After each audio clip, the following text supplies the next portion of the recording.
Alors, le collectif Ne touche pas à mon voix regroupe plusieurs structures musulmanes. Son but est de lutter pour le droit des femmes en général et le droit des femmes voilées en particulier. Parce qu'on a fait le constat que beaucoup de femmes subissent des injustices et particulièrement les femmes voilées auxquelles on interdit de porter leur voile à l'école ou dans le monde professionnel. Donc on est en train de se battre dans ce sens pour rétablir ces femmes dans leurs droits. Déjà, je voudrais rappeler que le voile n'a jamais été un instrument de fraude, comme beaucoup le pensent quand on dit que voilà, laisser les filles entrer avec leur voile.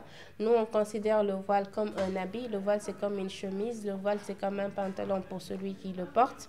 Alors, nous, on dira à ces personnes qui sont en train de se soumettre à ce genre de choses, déjà, c'est d'arrêter parce qu'ils sont en train de salir beaucoup de personnes à travers ces actes, que ce soit quelqu'un qui est voilé, qui est vraiment voilé, que ce soit une personne qui a juste utilisé le voile pour la circonstance, disant que ah, le voile est autorisé, donc je vais l'utiliser pour tricher. Nous leur demandons d'arrêter parce que à cause d'eux, il y a beaucoup de filles qui sont en train d'être exposées à la dépression, à l'abandon scolaire, qui sont soumis à des mariages forcés ou bien des mariages précoces.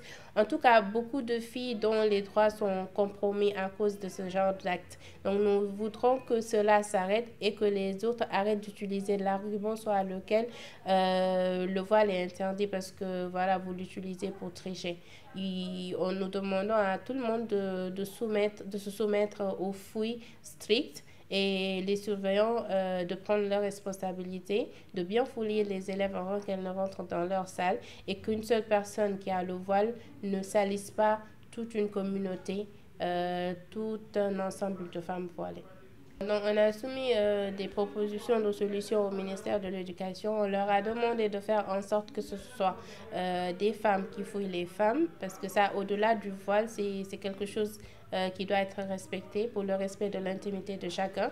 Normalement, c'est les femmes qui fouillent les femmes, les hommes fouillent les hommes. Mais on est en train de faire des campagnes de sensibilisation depuis 2019.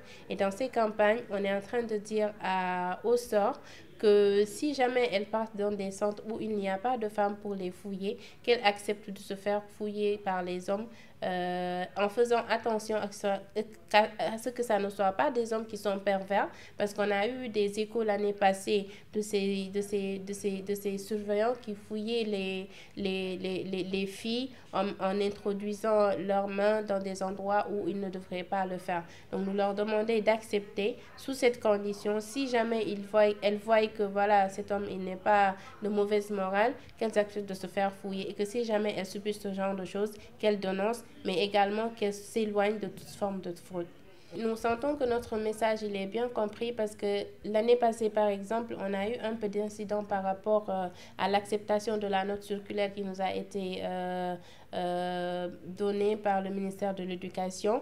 Mais avec beaucoup de chance, les infos ont été remontées à temps et ça a été réglé. Et nous avons constaté cette année, pour le moment en tout cas, il n'y a pas de ce problème et comme on vous l'a dit, on fait une sensibilisation de masse, que ce soit sur les réseaux sociaux, dans les médias, de bouche à oreille. On le fait et vraiment les sœurs sont en train de comprendre que voilà, il faut qu'elles acceptent de porter leur voile, mais aussi qu'elles acceptent de collaborer pour que la fouille, qu'elles s'applique à la fouille comme tous les candidats.